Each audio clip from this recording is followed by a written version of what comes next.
Hi everybody, Mitch here. Thanks for joining me today for the Security News Update. So let's see what our first thing. Oh, we got a new video.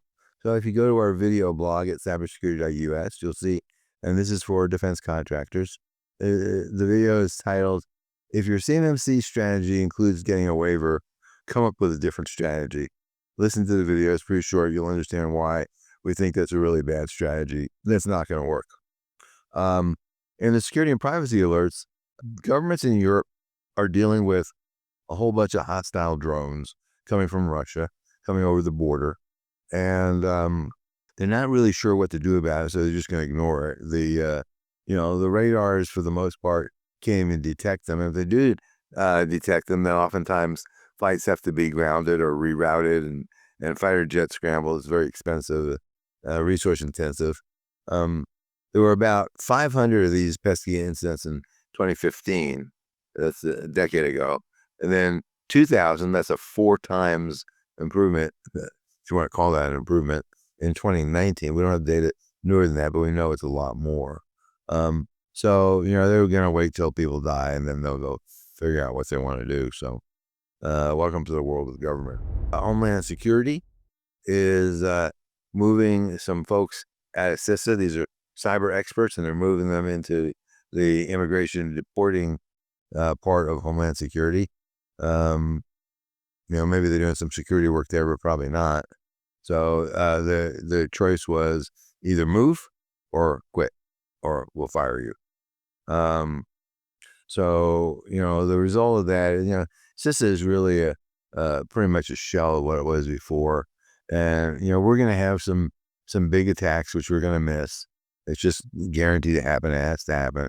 There's just too much stuff going on for what's left of CISA to be able to handle it. And certainly, the ones who are going to suffer the most are going to be the private sector guys. So figure, pretty much you're on your own. And if you need help with that, then please let us know, of course.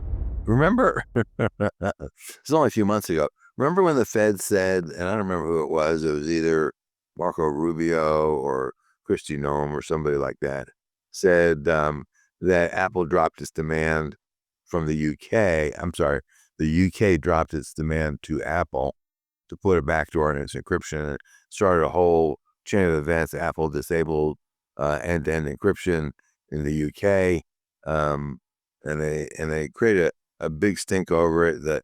The Snoopers Charter requires that Apple doesn't even tell people that they've been served with an order to put in a backdoor. That got leaked. The government went to the court. The court said, well, I won't repeat what the court said because this is a polite company, but they basically said no. And then Washington made some kind of deal. I don't know what they did. And the UK said, we were only kidding. We really don't need a backdoor. And everybody breathed a sigh of relief. Well, it's back, apparently. Again, it's secret, so we don't really know. It hasn't leaked yet, but I am sure that it will. And when it does, we'll learn more about it. But, you can't keep a good snooper down, I guess. In the CMMC world, we have a short list today in the newsletter. If you have a CMMC level 1 requirement, what does that mean? Well, the things that are not CMMC level 1 are obviously anything that's public. If they published it on SAM.gov or USAspending.gov or some other government website, it's not federal contract information. Anything that's basically set up to be published. Obviously also, if it's CUI, that's inherently level 2. So if we remove all that stuff, what's left is things like project plans, emails, specs, reports, all kinds of stuff like that. A lot of that most of that's going to be federal contract information, unless it's, for example, a report that they plan to make public. But other than that, most of that's private. And so therefore that's going to be FCI. And if you have access to that kind of stuff, then you have to meet the FCI requirements. In the software and hardware department, Apple is making deals with more car makers to do software key fobs. I just think the security of those things are going to be horrible. I mean, even though Apple has a good security track record, if the thing is configured the way most people will configure it. If someone takes your phone and goes near your car is going to unlock.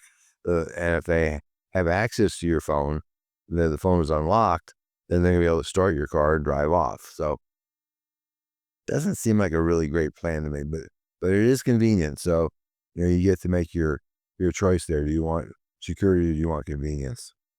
And obviously, you have the choice as to whether or not you choose to use that feature of your Apple device. So, if you're concerned about it, don't use it.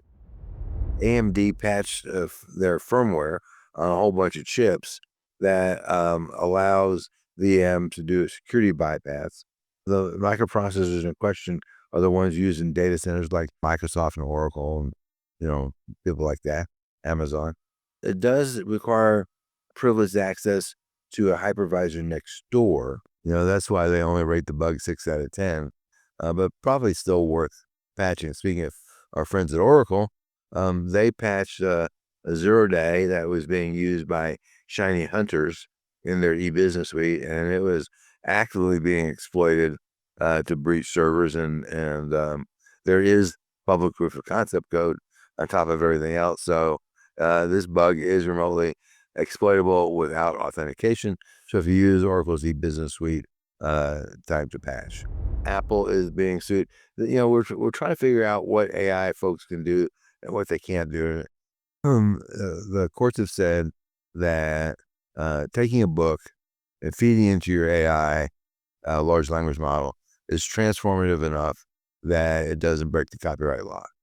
On the other hand, the courts have said if you steal the book to do that, that does break the copyright law.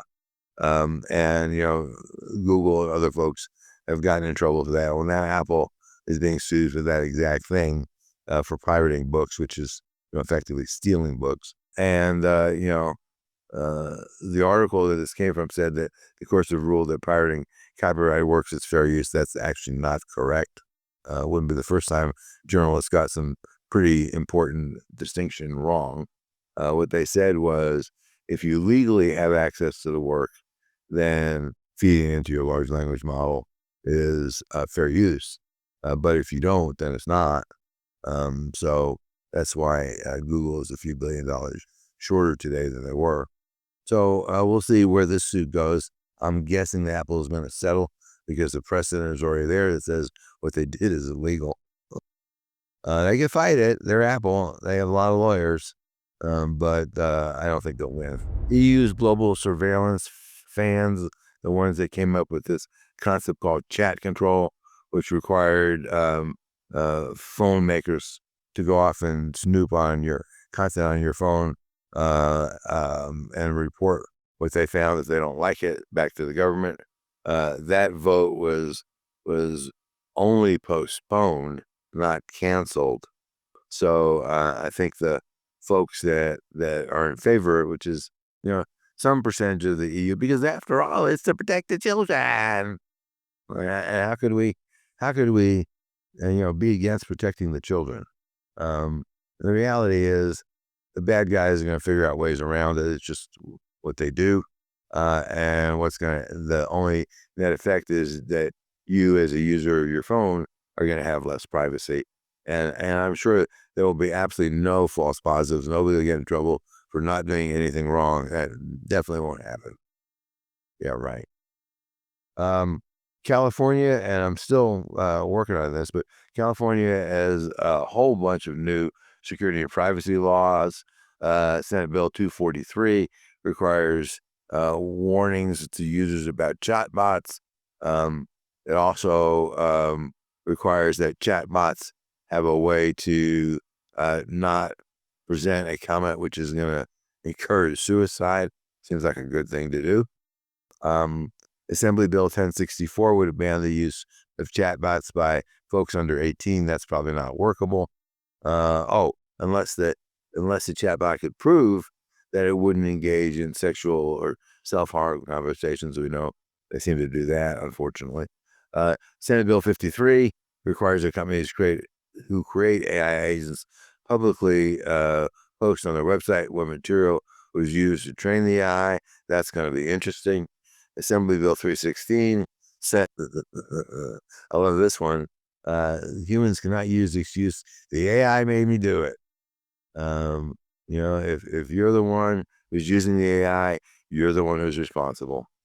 And next, Assembly Bill 621 allows victims of, I like this one, deep fake porn to seek as much as $250,000 in civil relief, which is great. Get rid of some of this deep fake porn. That would be wonderful. Also, one of the CPPA, the California Privacy Protection Agency regulations mentioned above, addresses the use of AI to process consumer information or sensitive data. And as what is often the case with California start, the rest of the country follows pretty quickly. And there is a minimum number of records that you have to process or revenue that you have to have in order for this law to be applicable. But still, many medium-sized businesses will meet the threshold, and where you can go to our laws page and learn more about that. But fundamentally, this is new ground. Florida is suing Roku for selling children's data. Can you imagine that? They would actually sell kids' data to like data brokers and advertisers. Who would do that? That includes, by the way, if the app is one where the kid talks to it, they sell the kid's voice, which will obviously probably be valid for the rest of their life. Although obviously their voice changes as they grow up. And so we'll see what happens there. Another California bill that was just signed forces the browsers. I love this one. This is great. So browser makers since 2018 in California and in many other states are required to have what's called a global opt-out flag, which goes in the header of your message to a website when you go visit a website. If that's turned on, that is considered an affirmative decision on the part of the consumer that they don't want you to sell their or share their data. Well, the browser makers obviously make all their money selling your data, and so do the websites. So they've got zero incentive to go and make it easy to find. Well, this law requires that they make this option in a place that's easy to find rather than buried 6 menu levels deep, and good luck finding it if you don't know how to find things like that. So that's a good thing, I think. The challenges of updating car software, and we have a perfect example of it this week, of course. You talk about it and then things happen. Jeep did a software update and it cripples the car. Now, this is not quite as bad as what happened to Lucid back in 2023, where they did a software update and it's what's known as bricking the car. The car turned into a brick. Couldn't start it, couldn't do anything with it.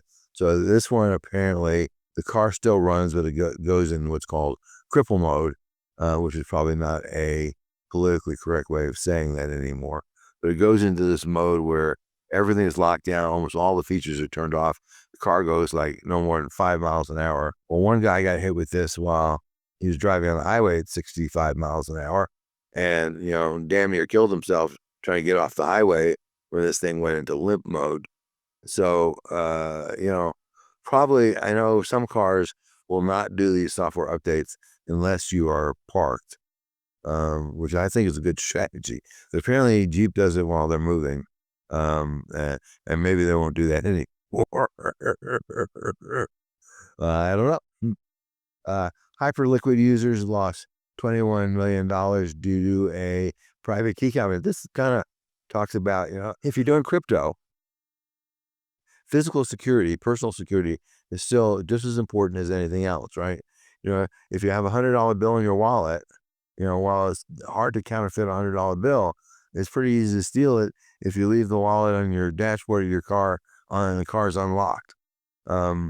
So in this particular case, $21 million later, these guys are a little bit lighter. So, and the hacker did a pretty good job of disguising it. And so just points out this physical security is really important. The UK, the National Cybersecurity Center, the NCSC, came out with a report last week talking about from August 2024 to August 2025, they analyzed 1,700 cyber tips. Over 400 of those required support from their incident management team, which is a pretty damn high percentage. And nationally significant incidents more than doubled from 89 to 204, which is half of the ones they had to respond to. And 18 were considered highly significant, which is 50% higher than last year. So all in all, the numbers are going up dramatically, and whether that's better reporting, I don't know. But the UK is now experiencing 4 nationally significant cyber attacks every week. So, and my guess is those numbers are really light when you look at what's going on in the U.S. Next, as I like to say, there's no honor amongst thieves. I didn't create that saying, but China is apparently hacking Russia. They hacked a Russian IT service provider that went undetected for 5 months. It doesn't matter that Russia and China are friendly in some areas. They're going to steal each other's crap when they can. So, the Chinese had, interestingly enough, as a result of this hack, access to software repositories, which would have allowed them to insert backdoors into Russian software. So that would be pretty interesting if that happened. And in the daily blog post this week, it's it's interesting. I didn't do this intentionally. A pretty intense China week. So China is labeling the U.S. a surveillance empire, and that's really the pot calling the kettle, you know what.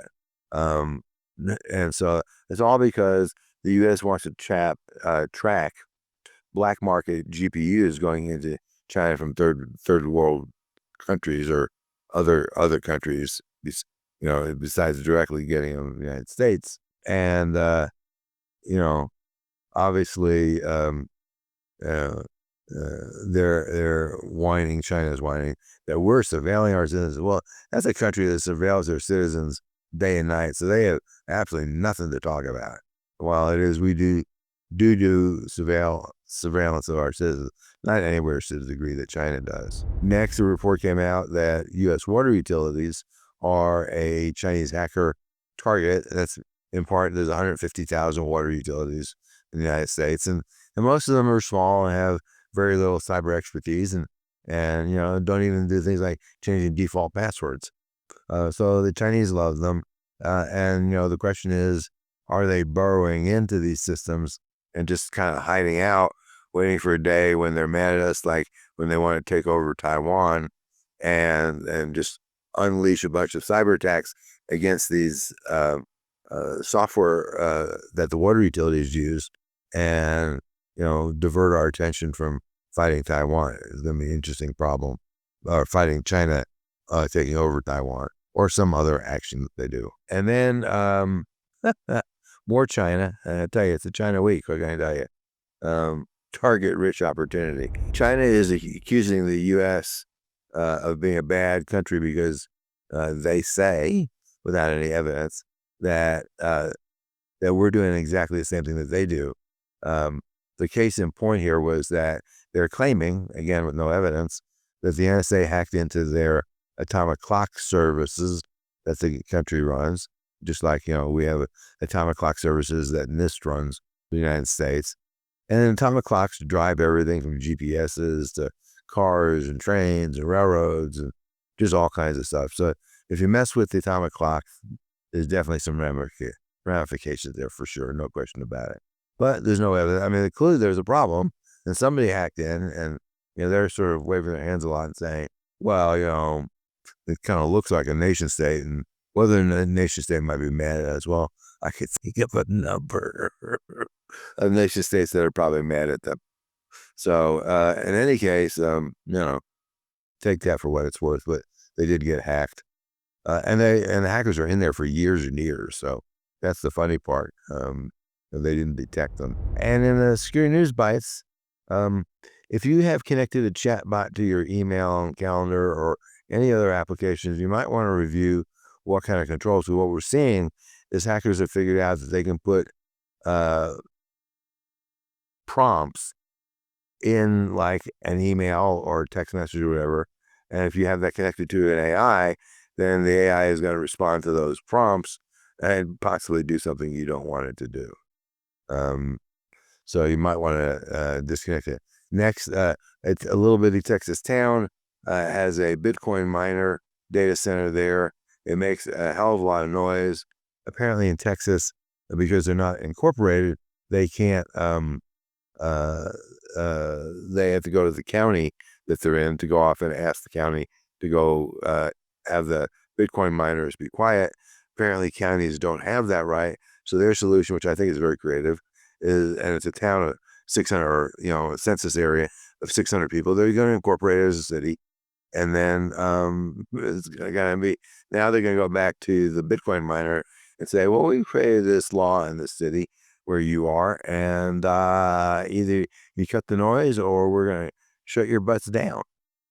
The Netherlands has invoked the special powers against a Chinese chip maker, that is Chinese-owned chip maker, is based in the Netherlands, citing national security.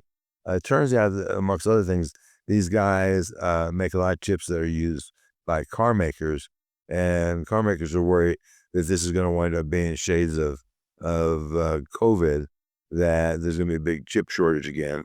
We'll see whether that's true. We don't know yet. But certainly it's raising questions for the car. The car makers have diversified some since then, but if you design a piece of software to work with a particular chip, you can't just replace it with another chip, because then you have to write two sets of software and figure out, okay, which chip is in this particular car, which version of the software do I download into the car. So not great. And then lastly, the Tor browser, which is based on Firefox, is removing all of the AI features that Firefox is adding in there to be competitive with all the other browsers, because they're saying there ain't no way we can figure out whether this is secure or not. Just not possible. So, it's security or AI. That's a real challenge. And so they're just ripping all that stuff out. The version 15.0 that is supposed to have the new version of Firefox minus the AI is supposed to come out, I think, by the end of this month. That's the plan. So, with that, that's all I have. If you have questions, need help, anything we can do for you, then please let us know, of course. And until next time, stay safe. Thanks for listening.